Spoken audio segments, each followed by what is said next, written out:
오늘은 예수께서 우리의 희망입니다 라는 주제로 말씀을 나누겠습니다. 한동안 코로나가 잦아든 것 같아서 2022년에는 그래도 소망이 넘치겠구나, 이제 코로나가 종식되겠구나 그런 생각을 갖다가 갑자기 또 코로나가 악화되는 바람에 사회적 거리 두기가 강화되고 또 4인 이상 집합 금지가 되면서 아직도 우리가 코로나의 상황 가운데서 벗어나기가 쉽지가 않습니다.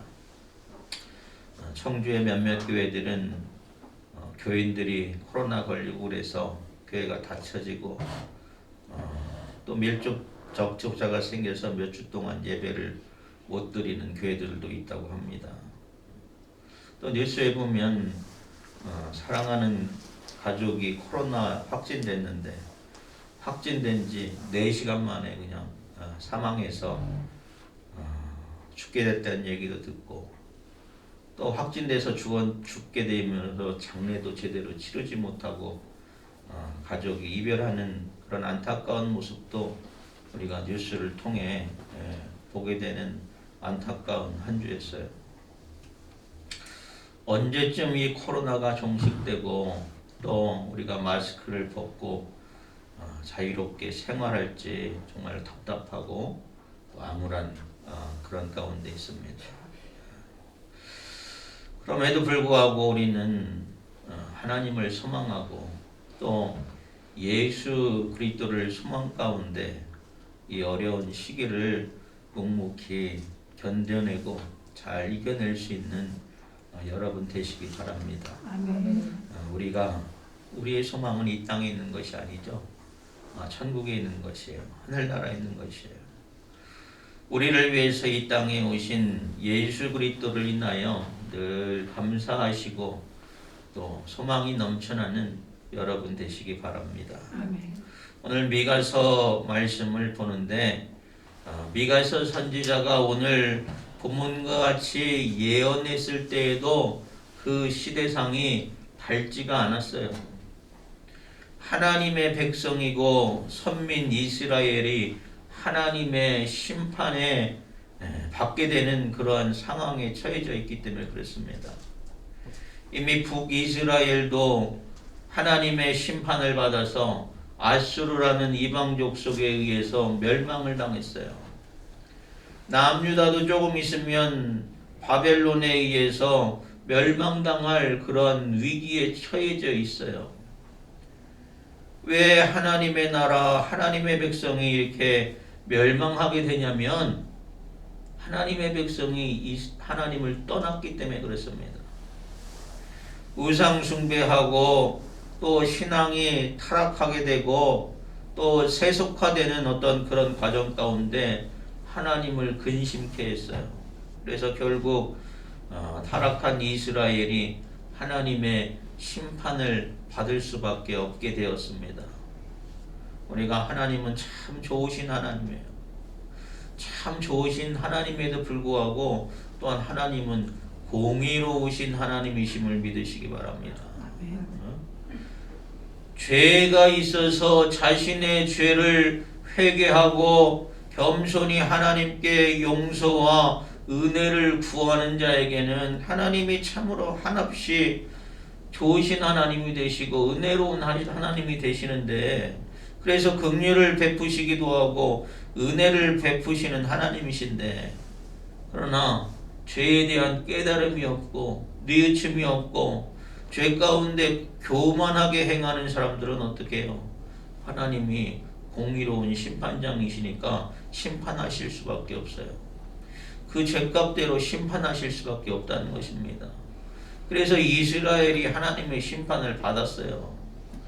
미가 선지자가 불순종하고 또 불신앙과 우상숭배로 북이스라엘이 멸망했음에도 불구하고 남유다가 깨닫지 못하고 하나님 앞에 범죄하였기 때문에 너희들도 이제 하나님의 심판을 받게 될 것이다 라는 것을 예언하고 있는 것이에요. 하나님께서 이미 여러 선지자들 통해서 말씀하셨습니다. 그 사랑하는 백성 이스라엘에게 돌아오라, 돌아오라. 너희 죄를 뉘우치고 회개하고 돌아오라 말씀하셨어요. 그럼에도 불구하고 깨닫지 못하고 하나님 앞에서 범죄하였기 때문에 결국에 하나님의 심판에 직면하게 된 것입니다. 그 이스라엘의 모습이 오늘날 우리에게 영적인 경각심을 갖게 해야 돼요. 오늘도 우리는 날마다 하나님의 말씀을 듣습니다. 말씀의 홍수의 시대를 살아가고 있어요. 얼마든지 하나님 말씀 듣기를 원하면 언제든지 들을 수 있어요. 그런데 우리가 그 하나님의 말씀에 얼마나 순종하고 있는지 우리는 스스로 돌이켜 봐야 돼요.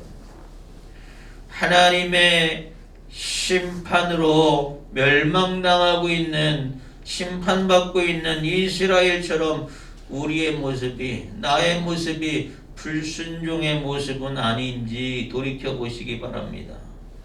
내가 하나님을 사랑한다고 말하면서도 하나님보다도 세상을 더 사랑하고 있지는 않은지 우리는 스스로 돌이켜 봐야 돼요. 불순종과 불신앙과 우상 숭배하는 모습이 있지 않은지 우리는 영적인 경각심을 갖고 스스로를 점검해 봐야 돼요. 우리가 영적인 경각심을 갖기 위해서는 먼저 영적으로 깨어 있어야 됩니다. 사단은 늘 하나님의 나라를 회방해요. 또 사단은 늘 구원받는 자를 회방해요. 그것을 우리는 깨닫고 영적인 경각심을 갖고 깨어 있어야 한다는 것입니다. 사단은 나를 방해하고 있구나. 사단이 나를 하나님에게서 떨어뜨리려고 하고 있구나. 우리가 영적으로 깨어 있어야 그러한 영적인 전쟁에서 승리할 수가 있습니다.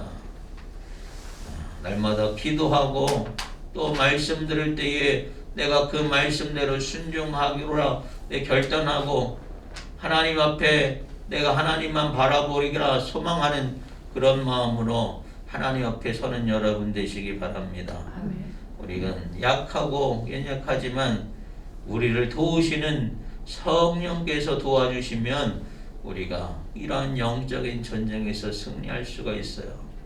여러분 날마다 우리의 부족함, 우리의 연약한 신앙, 믿음 그것 때문에 절망하지 마시고 우리를 도우시는 성령님을 소망하시고 성령께서 주시는 능력으로 날마다 영적인 전쟁에서 승리할 수 있는 여러분 되시기 바랍니다. 아멘. 이사야 선지자도 그랬고 미가 선지자도 그랬고 하나님의 심판을 예언했어요. 그런데 이사야 선지자도 그렇고 미가서 선지서도 읽어보면 하나님의 심판을 이야기하고 있지만 완전한 절망적인 이야기만 말하고 있지 않아요. 뭡니까? 소망의 말씀을 이야기하고 있다는 것이에요. 오늘 우리가 읽었던 이 말씀처럼 선민 이스라엘이 하나님의 심판을 받아서 나라가 망하고 또 백성들이 포로로 끌려가고 또 도시에 돌 위에 돌 하나도 남지 않을 정도로 엄청난 고통을 받게 되지만 하나님이 아주 포기하지 아니하셨는 거예요. 하나님이 이스라엘을 아주 버려두시지 아니하시고 하나님의 백성을 위하여 소망을 주시는데 그 소망이 뭐냐? 메시아를 계획하셨다는 것입니다. 구원자를 예비하셨다는 것이에요. 사랑하는 여러분, 하나님이 우리를 사랑하셔서 구원을 약속해 주심을 믿으시기 바랍니다. 하나님이 우리의 어려움과 고통과 환난 가운데서 우리를 불쌍히 여기사 한없는 긍휼과 사랑으로 우리를 은혜의 자리로 인도해 주시고 도와주신 것을 믿으시기 바랍니다. 아멘. 그 사랑과 은혜를 믿음으로 소망하고 확신하는 여러분 되시기를 바랍니다. 아멘. 위가는 예수님이 오시기 700년 전에 지금 오늘 본문 말씀처럼 예수님의 탄생을 예언하고 있어요. 메시아의 탄생을 예언하고 있는 것이죠. 영원전부터 계셨던 하나님이 이 세상에 오셔서 끝까지 포기하지 않고 인내하고 남아있는 자들을 반드시 구원하시겠다는 말씀입니다. 절망 가운데 있는 자들, 너희들 절망할 것이 아니라 소망하라는 거예요. 하나님의 구원이 있고 하나님의 약속이 있고 하나님의 긍휼이 있으므로 소망을 가지라는 것입니다. 사랑하는 여러분, 예수 그리스도가 우리의 희망이 되고 소망이 되시기를 바랍니다.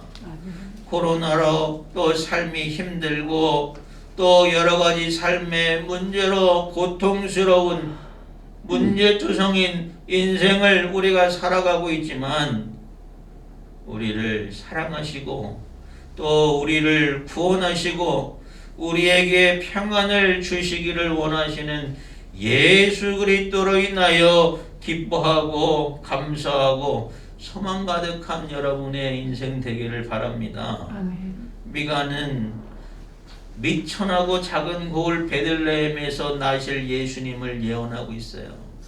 베들레헴은 작은 고을입니다. 예수님의 그 작은 고을에 오심으로 어떠한 어려움과 환난과 고통 가운데서 이겨내고 인내한 자들에게 남아있는 자들에게 평안을 주시고 돌보아 주실 것을 말씀하고 있어요. 본문 말씀 4절에 오면 그가 여호와의 능력과 그의 하나님 여호와의 이름에 위엄을 의지하고 서서 목축하니 그들이 거주할 것이라.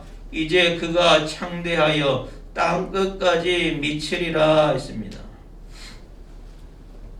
목축한다는 것은 목자가 양을 돌보듯이 기르고 가꾼다는 말이에요. 메시아께서 하나님의 능력과 하나님의 이름의 위엄을 의지해서 양을 돌보는 목자처럼 하나님의 백성을 돌봐주신다는 것입니다. 목자는 양을 돌보기 위해서 좋은 풀이 있는 곳으로 양을 인도하고 또 마실 물을 먹게 합니다. 또 늑대와 사자와 같은 맹수에게서 보호해 줍니다. 그 은혜와 또 사랑으로 위축되었던 하나님의 백성들이 창대해질 것이라고, 땅 끝까지 이르러 그의 백성이 미치게 될 것이라고 오늘 본문 말씀은 기록하고 있어요. 작고 작은 고을 베들레헴과 유대 땅에서 시작된 이 복음이 오늘날 전 세계에 걸쳐서 복음의 사역이 진행되고 있어요. 약한 것에서 강한 것으로 부끄럽게 하시는 하나님, 우리의 연약함과 부족함 때문에 우리가 부끄러워하거나 두려워할 것이 없습니다. 하나님이 우리를 사용하시면 하나님이 우리를 사용하실 수 있도록 맡겨드리는 여러분 되시길 바랍니다. 하나님 나를 사용하십시오. 구할 수 있는 여러분 되시기 바랍니다. 아멘. 왜? 하나님은 낮은 것, 약한 것, 부족한 것을 들어 쓰시는 하나님이에요. 나도 연약하고 부족하고 나약하잖아요. 그럼 하나님이 우리도 사용하실 수 있다고요.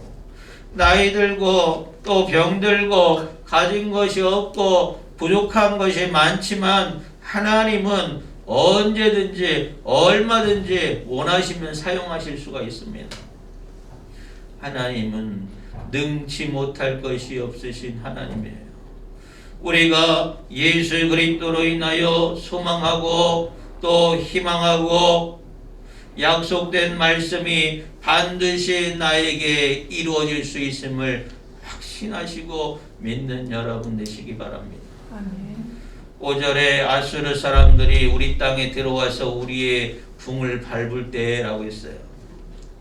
당시 아수르는 북이스라엘을 멸망시켰습니다. 지역의 패권을 잡고 강고 있는 강대국이에요. 그들로 인해서 많은 사람들이 고통받고 있을 때예요. 그러나 그 어떤 강적이라 할지라도 하나님의 백성들을 위하여 하나님은 그것들을 물리치시고 주의 평강이 우리에게 임하게 될 것임을 오늘 본문 말씀은 기록하고 있어요. 아무리 우리의 삶이 곤란하고 아무리 우리의 삶이 고통스럽고 어려운 현실 가운데 있더라도 주님이 오시면 우리 가운데 평강이 임하고 은혜가 임하게 될 줄 믿으시기 바랍니다. 주님으로 말미암아 우리는 코로나도 사라지게 하시고 또 우리의 인생을 사로잡고 있는 어둠의 권세들이 다 물러가기를 소망하는 여러분 되시기 바랍니다. 주님의 때가 되면 우리에게 평강과 기쁨을 주시고 은혜의 역사가 이루어질 것을 믿는 여러분 되시기 바랍니다. 강림절을 맞이하고 이제 이번 주에 성탄절이 오고 있는데 우리는 주님의 오시는 그날을 기다리며 기뻐하며 감사하는 한 주간 될 수 있는 여러분 되시기를 축원합니다.